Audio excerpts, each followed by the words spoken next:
Bismillahirrahmanirrahim. Assalamualaikum warahmatullahi wabarakatuh. Selamat pagi anak-anak. Berjumpa lagi dengan Ustazah dalam pembelajaran tema 7, subtema 2, pembelajaran 1, 2, dan 3 tentang perkembangan teknologi produksi sandang. Sebelum pembelajaran dimulai, hayya bina nadadarsana bikiraatil basmalah. Bismillahirrahmanirrahim. Pada pembelajaran bahasa Indonesia, kali ini kita akan membahas tentang cara menemukan kata kunci dari sebuah teks. Kita dapat menemukan informasi mengenai bahan pembuatan pakaian dari berbagai sumber. Misalnya saja dari buku, koran, atau majalah. Informasi dapat berupa teks bacaan, gambar, atau bahkan bagan. Setiap teks memiliki gagasan pokok yang dapat diperoleh dengan menandai kata kunci pada setiap paragraf. Bacalah teks berikut ini. Serat alami dan buatan pada pakaian. Serat merupakan bahan baku yang digunakan dalam pembuatan benang dan kain. Dalam pembuatan pakaian, serat sangat berperan penting karena sifat serat akan mempengaruhi cara pengolahan benangnya. Serat dibagi menjadi dua, yaitu serat alami dan serat buatan. Serat alami berasal dari hewan, tumbuh-tumbuhan, dan mineral. Sementara itu, serat buatan berasal dari polimer alam dan polimer simetris. Kata kunci paragraf yang pertama ada serat. Serat artinya jaringan seupa benang atau pita panjang. Kata kunci yang kedua ada polimer. Polimer merupakan serat yang berasal dari bahan kimia. Dan yang terakhir adalah sintetis. Sintetis adalah serat yang dibuat oleh manusia. Selanjutnya kita akan belajar cara menemukan informasi dari sebuah teks. Ayo mencermati informasi tentang bahan pakaian yang terbuat dari serat alami. Kita dapat menggali informasi dengan pertanyaan-pertanyaan yang kita buat. Kita pun mencari jawaban pertanyaan tersebut dari teks yang kita baca. Sebelum itu, maka silakan anak-anakku sekalian untuk membaca bacaan yang tertera dalam video ini, yakni serat alami pada pakaian. Jika sudah, jawab pertanyaan dari teks tersebut. Nomor 1-5 dikerjakan di buku tugas ya. Selanjutnya kita memasuki pembelajaran yang paling kita tunggu-tunggu, apalagi kalau bukan matematika. Pada pembelajaran matematika kali ini, kita akan menentukan banyak simetri lipat pada bangun datar. Simetri lipat itu apa sih Ustazah? Simetri lipat adalah lipatan yang dapat membagi sebuah bangun atau benda menjadi dua bagian sama besar. Perhatikan contoh berikut ini. Menentukan banyak simetris lipat pada bangun datar.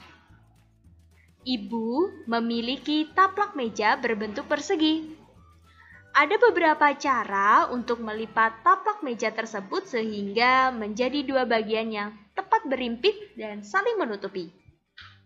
Lipatan-lipatan yang dihasilkan dapat digambarkan sebagai garis berikut. Nah, perhatikan contoh sumbu simetris pada bangun datar lainnya. Nah, di sini ada gambar segitiga sama kaki.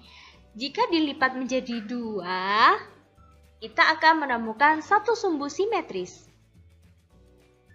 Nah, untuk contoh yang kedua, yakni gambar persegi panjang.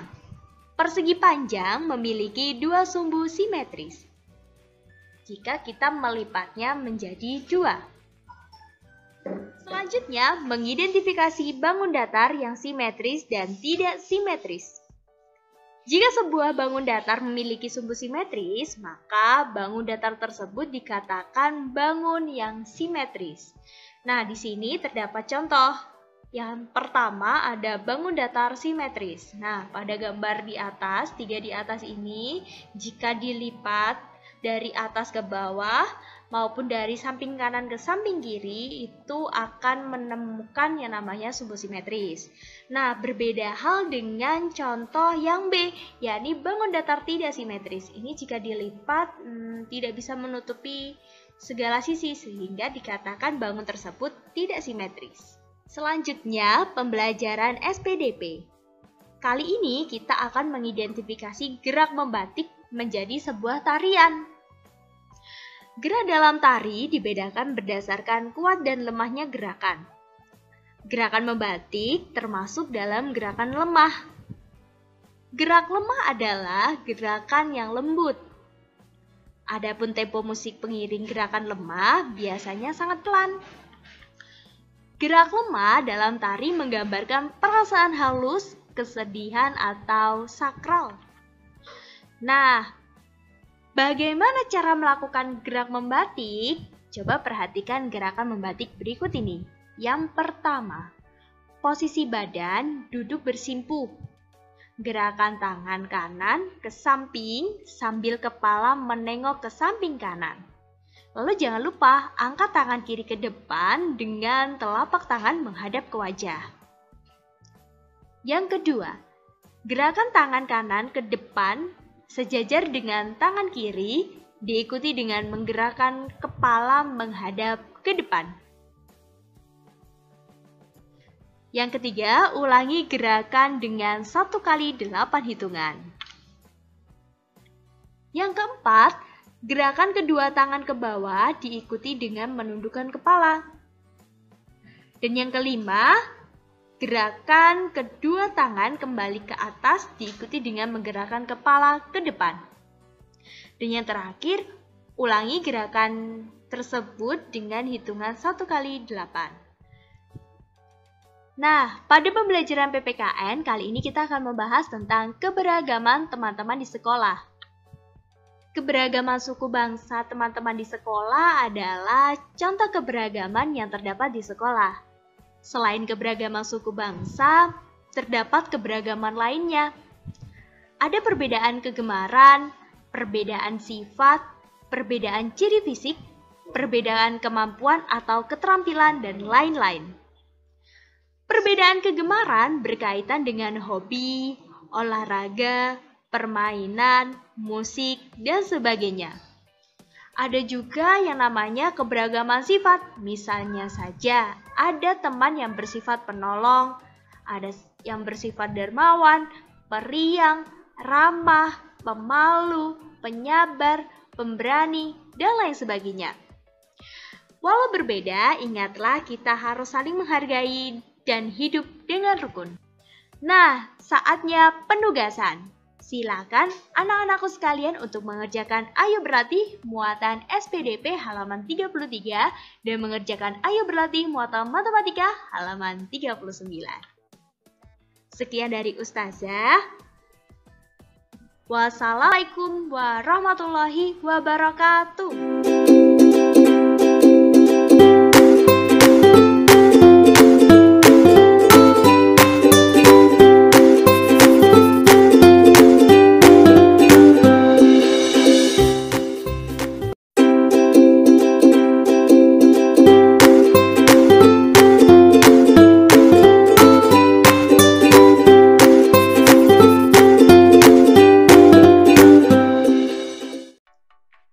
Bismillahirrahmanirrahim. Assalamualaikum warahmatullahi wabarakatuh. Selamat pagi anak-anak. Berjumpa lagi dengan Ustazah pada pembelajaran tema 7, subtema 2, pembelajaran 4, 5, dan 6 tentang perkembangan teknologi produksi sandal.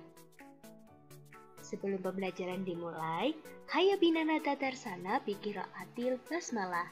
Bismillahirrahmanirrahim. Pada pembelajaran bahasa Indonesia, kali ini kita akan menentukan kalimat dari sebuah teks.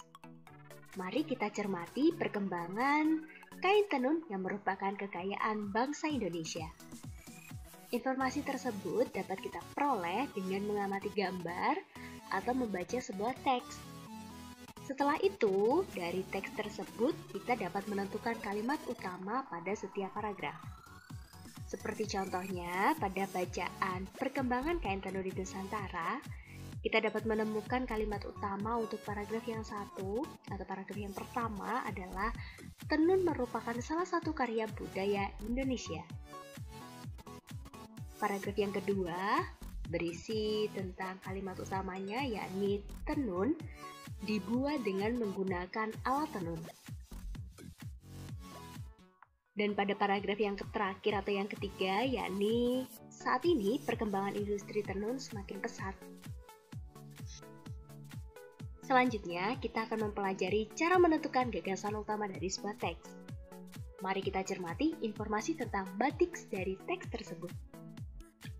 Informasi dapat kita peroleh dari gagasan pokok yang terdapat pada setiap paragraf.